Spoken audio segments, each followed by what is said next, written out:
Welcome to Recruiting Intel on the Inside Texas Football YouTube channel powered by InsideTexas.com. I'm Joe Cook. That's Justin Wells. That's Coach Dub. Got to let y'all know, go subscribe to InsideTexas.com right now. Use that first link in our description or scan this QR code right there at the top of your screen, right by Hook'em's Horn right there. Get the best Texas Longhorns insight, all the different things going on with Texas.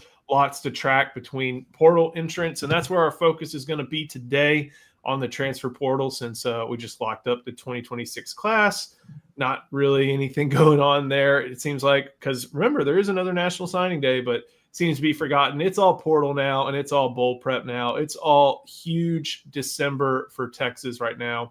So go join Inside Texas. Again, $1 will get you signed up, get you access to the best Longhorns intel analysis, news breaking, everything like that. So with that out of the way, again, recruiting intel, Justin, this kind of takes let me put this the right way. National Signing Day, always extremely important. But it feels like for Texas fans, because they know so many members of this 2026 class probably aren't the instant impact guys or the instant impact guys that will help Texas in its championship aspirations next year. So much of this focus has already gone onto the transfer portal and what's next for the Longhorns. Well, yeah, with this early signing day scooting up even more this year to that first week in December, everything was kind of pushed forward. And now we're in an era where we go over each recruit so many times and so many angles and so many stories and backgrounds that, sometimes maybe there's not going to be a ton of impact guys. And that's a good thing. You want to sign a couple freshmen that could come in and contribute, but you really want them to redshirt. That's the sign of a good program. We know Derek Cooper's going to get some run. We know a couple other guys are going to get some run, but at the end of the day, you would rather those guys redshirt or get that 4-game minimum. That being said, this is the new way. I think this is going to be the new ordinary, Joe. We get the signing class done in that first week in December, and then we talk about portal for the next 3 weeks. Like, that's going to be the way it works now. And Texas isn't even, they're still connecting with 2027s and 2028s. Charlie and I have posted a number of stories where they're building those relationships out. But until this portal window opens and closes, that's the focus for the staff.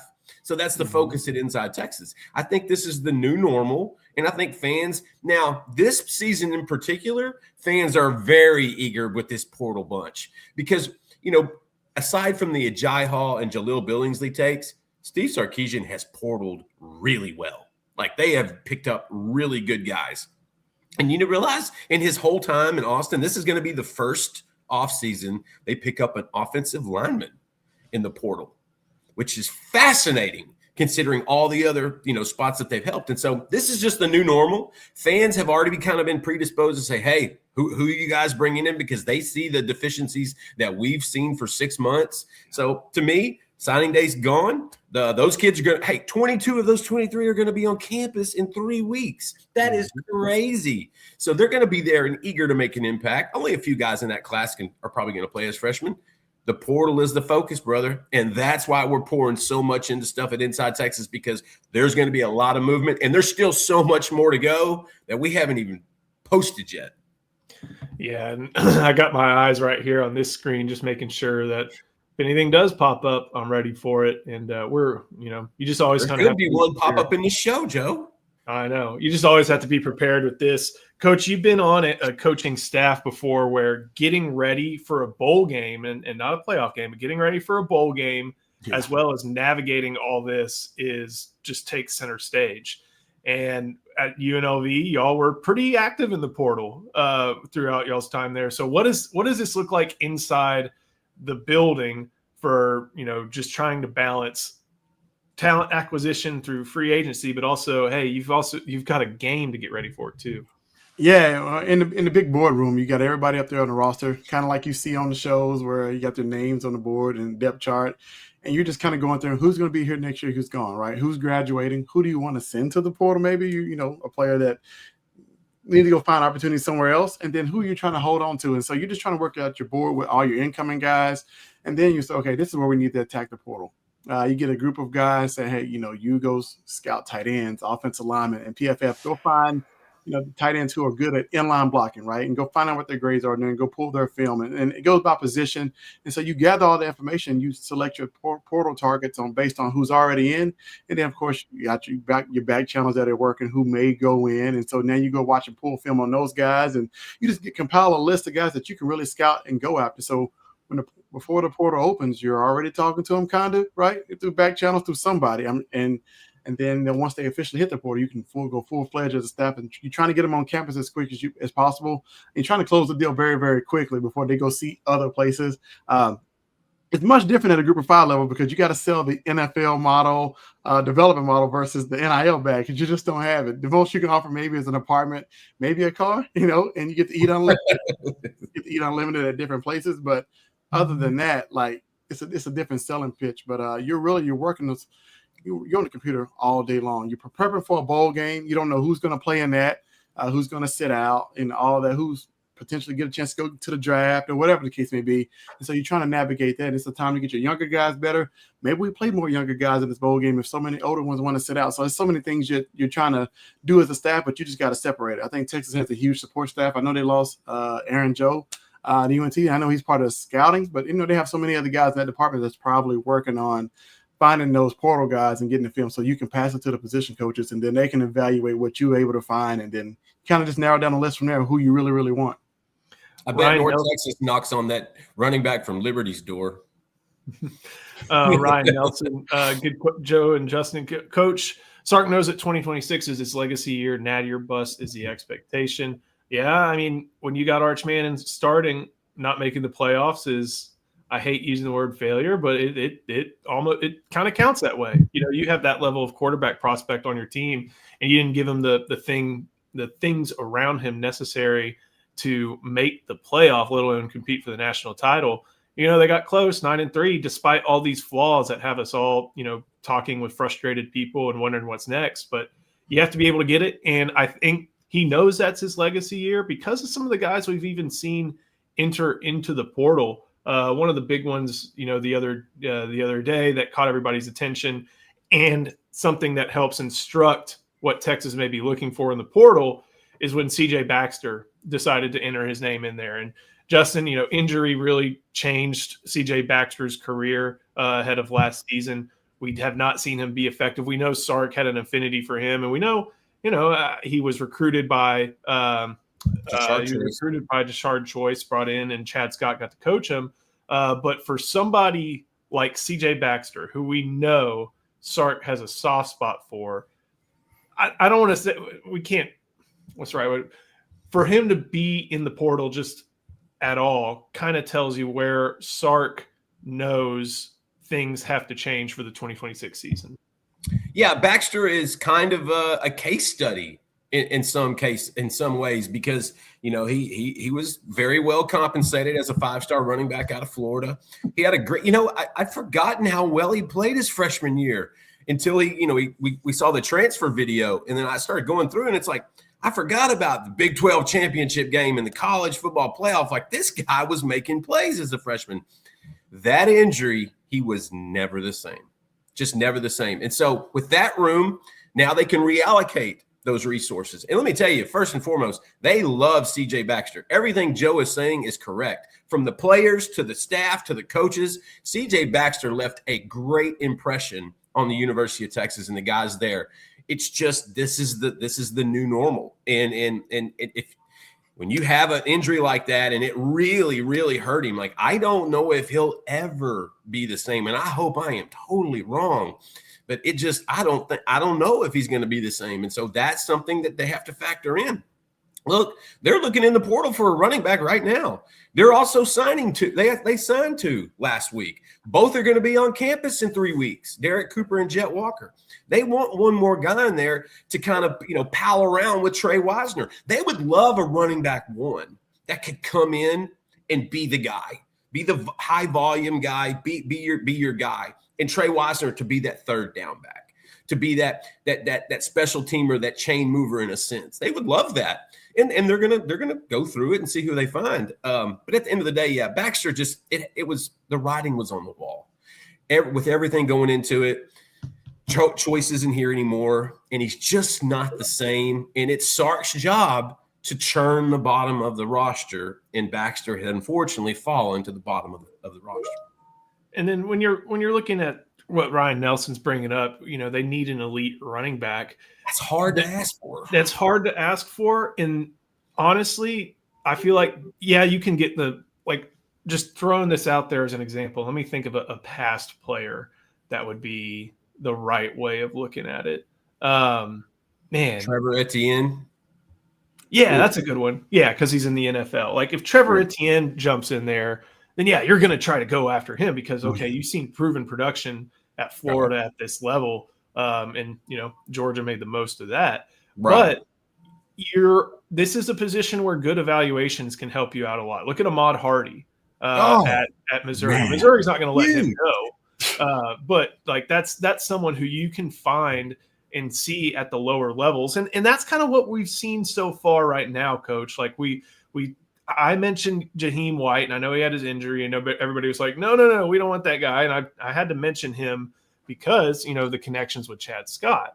Right. We saw, I think Liberty's top rusher was someone who jumped into the portal and announced his intentions to enter the portal. That's at Liberty. And I know Liberty is a team that tries to be at the top of its conference and has some different capabilities as far as roster construction compared to other teams. But whereas if you find a receiver who's putting up 800 yards, you're not putting up 800 yards for no reason. But like with running backs, there may be like a 700-yard guy who you're like, okay, there's something there. And this is your evaluation where evaluations have to kick in.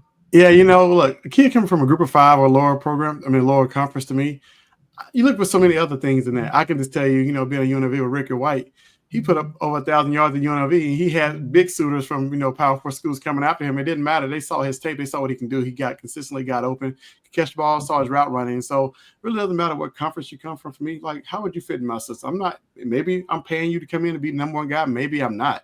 Maybe I just want you to come in and, you can still carry if you're a running back, or if you're a receiver, you're going to be in a rotation. Like, I'm just trying to make my team better. So wherever that talent comes from, I'm okay with it. You just got to be able to watch the film and see if this kid can really play. Because if you're dominating the conference you're in, then you're probably better than most people. It's no different than a kid playing 2A ball. He comes from Mount Enterprise, and then he goes to TCU, and he challenges Bijan for the rushing title out of Big 12. And I can't think of his name. But Kendre Miller plays for the exactly, right? So you have to be able to find some real talent. You can find it. You just really have to do your homework and see how this kid may fit. But if he's dominated lower competition, then maybe he can play at the group of 5 level. He just didn't get the opportunity out of high school or whatever the case may be. Charlie, you know who they're all looking for, guys? The next Cam Scatterbo. That's who they're looking for. The lower level guy that didn't get a lot of love at that level but thrived. Right. And then boom, put him in a big place with a lot of talent, and all of a sudden he thrives. I think that's what every team is kind of looking for now. Who's that hidden gem? Who's that one that would fit? Because we got 3 or 4 names popping up here already. Caleb Hawkins. He's going to get paid by somebody outside of North Texas. Dylan Edwards. Man, I have no idea what's going to happen with that kid. That kind of is a mess in Manhattan. And we even talked in the guy you mentioned, Joe, and Jaheim White from West Virginia. I talked to a source last night that said Texas is probably not going to go that route. He'd had a previous injury, and it's kind of hampered him. But that's the thing. It's like you want to find that next Cam Scatterboot. That's the guy you want. Can you go to a Sacramento State, find that guy at a Jacksonville State, somewhere like that? That's the chase. And, buddy, that's where you actually earn your money. That's where the scouts and the analysts do their best work. Before we keep going, got to show some love to our sponsor, and that is Rhoback. And no video this time. I got to rep it right here. Rhoback. Justin, Charlie, we can all attest to how great this stuff is. I can wear it by itself. I can wear it with some other clothes. It is great stuff. They're joggers, the most comfortable thing I have probably in my whole closet. Rhoback is the place to go, not only for fans of comfortable clothing, but for Texas fans. I got some great burnt orange gear with DKR, with Longhorns, with Texas. Everything you could want in apparel, you can get at Rhoback. 20% off if you use new code TX20. TX20 is a new code. So if you go to rhoback.com, RHOBACK, and use the code TX20, that's $20, 20%, off your first purchase. So go to rowback.com, TX20 new code, and get some of the best apparel out there on the market. When you look through a few, we got a super chat that I think we should hit. Homeboy, yeah. Sorry, Zay Cap a lot. We focus so much on the portal that we forgot about a little bit of the high school. Thoughts on Jamarian Carlton, 6'5", 265. Is he a guy to see the field early? Charlie, I'll let you take this, and then Justin, kind of explain what you saw from him during your visit to Temple not long ago. Yeah, I think I'm going to take off the Carlton last name off the back of jersey and just put Graham, because that's what he looks like. He looks like former Longhorn Taquan Graham, just kind of ballooned up. But his 265, 270 doesn't look as bad on Carlton whatsoever, man. It's probably all in the lower body, but can he see the field early? Look, that's a deep room. And does he stay at edge as he move down to a 3-tech? Like, he has a chance to – if he can keep his explosion, maybe he's that strong side, or you want to call Buck. I don't know. Well, I mean, Jack side, like Ethan Burke, right? So he can play against the run, and then third down he can kick inside. But just see what his body is going to look like after spring football. You know, he comes in early in that first offseason of college football. Does he trim down? Does he lose a ton of weight? I don't know. See what Coach Beckton and staff, do with him. But I don't know. Mentality-wise, on the field, he may be a quiet kid off the field, but on the field, like, he's a total competitor. He's a beast. He turns it on. So it just depends on how he comes in his first semester of college, and that'll determine if he even sees any snaps.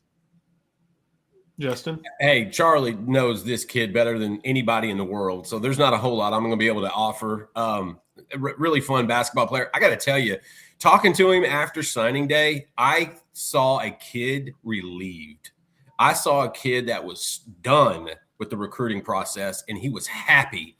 He was not stressed. He was not worried about visits and agent stuff and NIL. He was just out there playing basketball. And I got to tell you, that's the best I've seen Jamarian in a long time. He was so happy, in such a good mood. His coaches were in such a good state of mind. Charlie's got it. I think he slides inside. I don't think he sticks at edge. He may play edge for a year in practice, but this kid's going to get to 290, 300 pounds. He's going to slide inside and rush the passer on third downs. Plus, they only signed one kid in James Johnson in the offseason. And so, yeah, I think the bigger picture is Taquan Graham, Temple for Temple.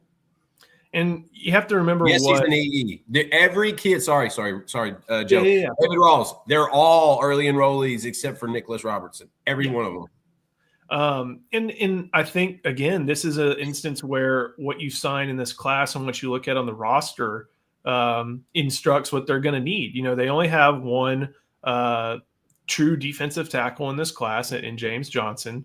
We'll see what happens with Taquan Graham, but either he's a guy who's jack and maybe moves inside.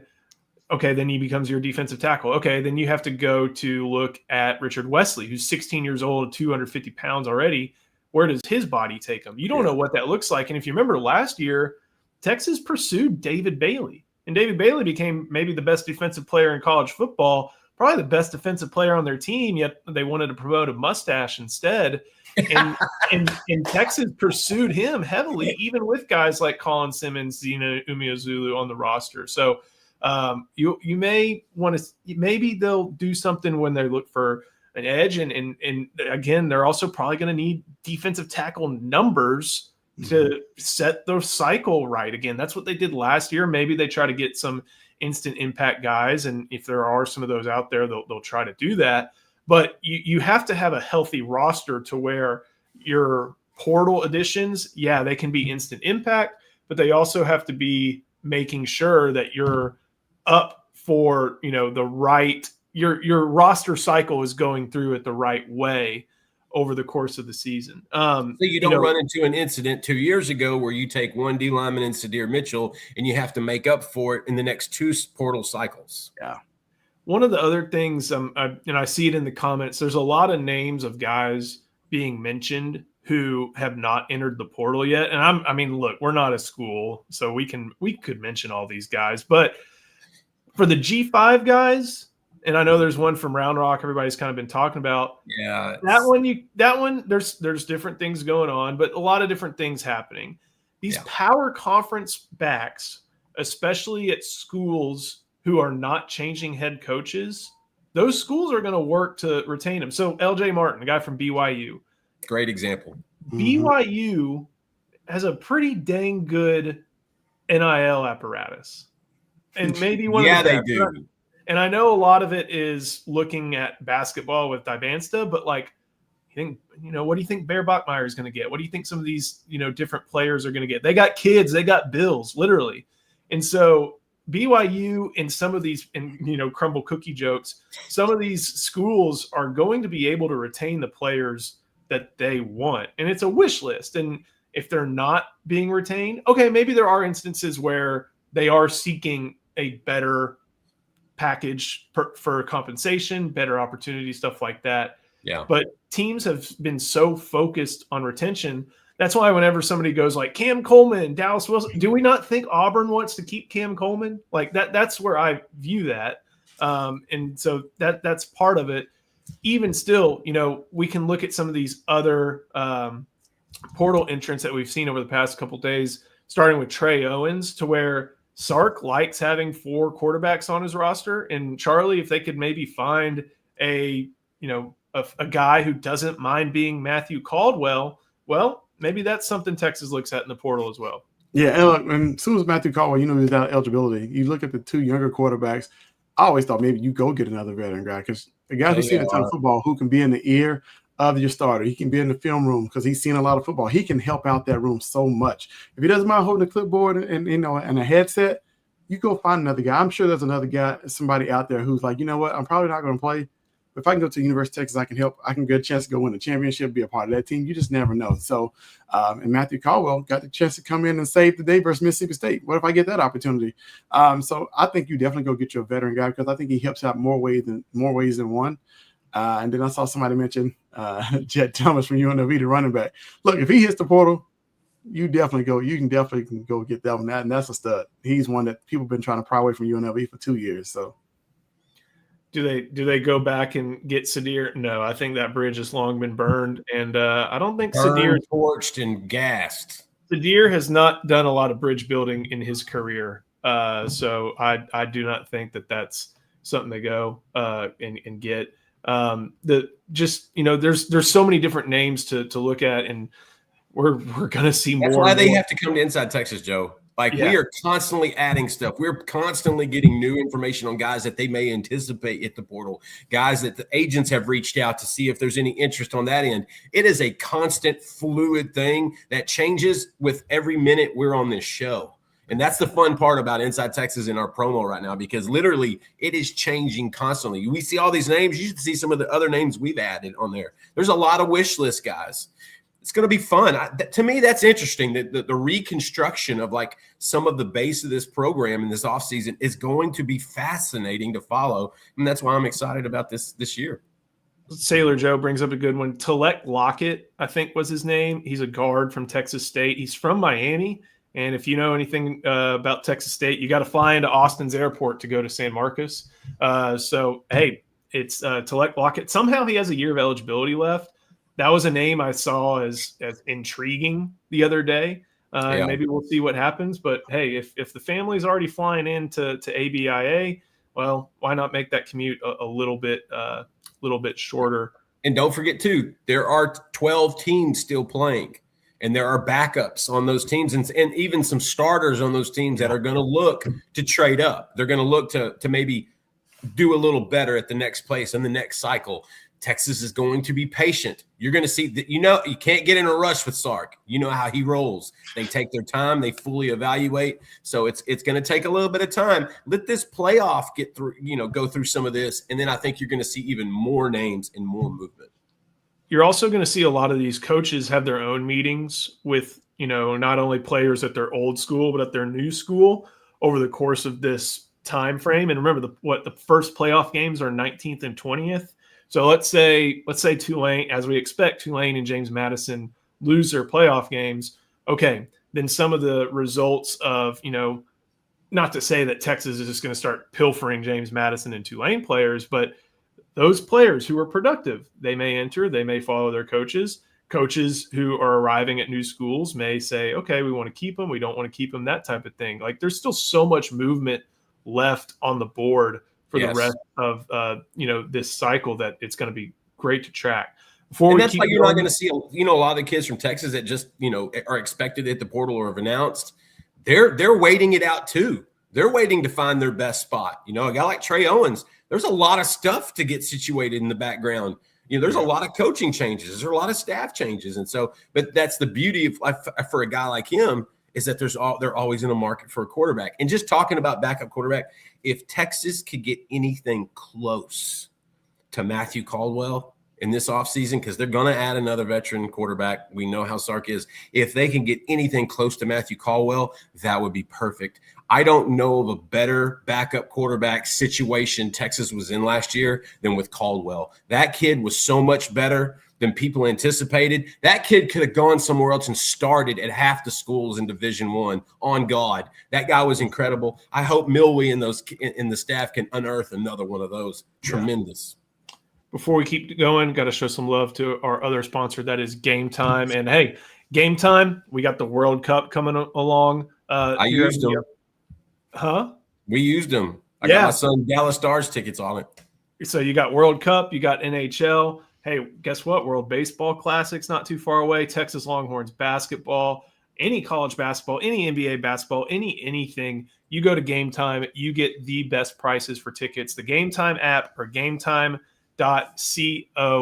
Go use that promo code, get $20 off your first purchase. Terms apply. You get the view from where your seats will be. You get the all-in price, knowing just how much you're going to pay, and you get so many other great benefits only on the Game Time app. So Game Time app, gametime.co, use the promo code ON3, ON3, and get $20 off your first purchase. Of course, terms do apply.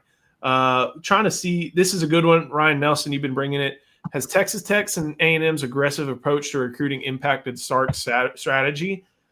I don't think that is a primary thing, but Texas A&M and Texas Tech and Oklahoma probably saw last year, oh no, Texas is in the playoff and we're not. Now Texas can look up and see all those schools, and even if that's not the primary thing, well, it's something that can actually get him going and be like, okay, this is why I'm doing this. This is why I'm doing this. Well said, Joe. And Ohio State did that during Michigan's, last run to the championship. It's just one of those things where,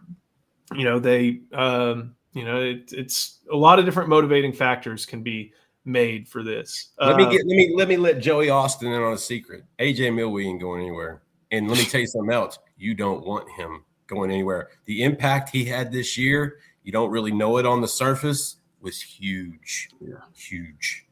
Who takes the blame for the bad O-line evaluation last year? Who's the president of the company? Steve Sarkisian. Steve Sarkisian takes the blame.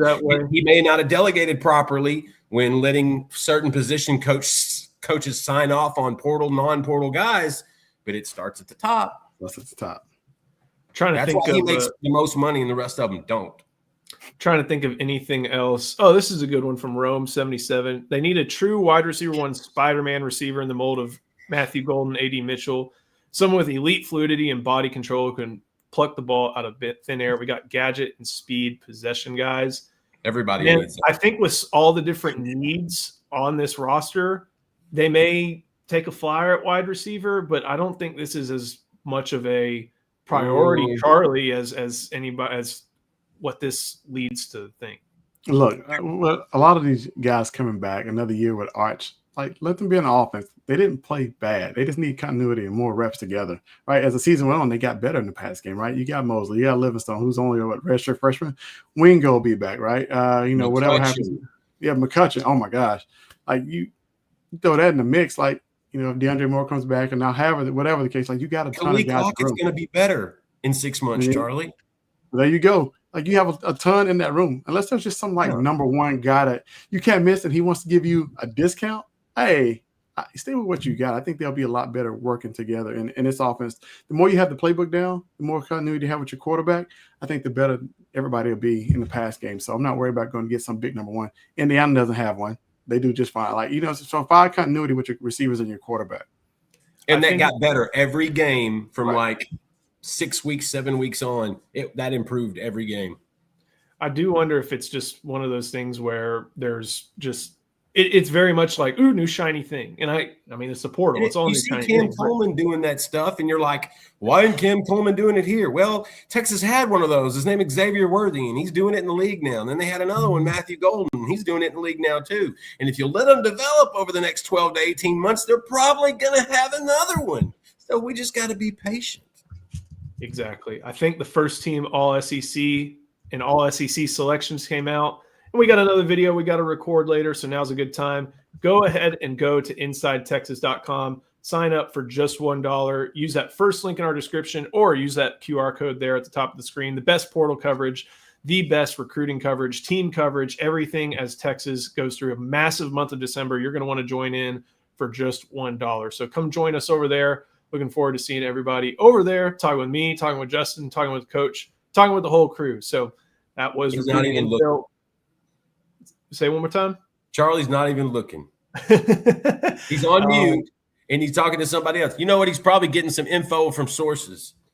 There we go. I love it. We'll see you next time on Recruiting Intel on the Inside Texas Football YouTube channel powered by InsideTexas.com.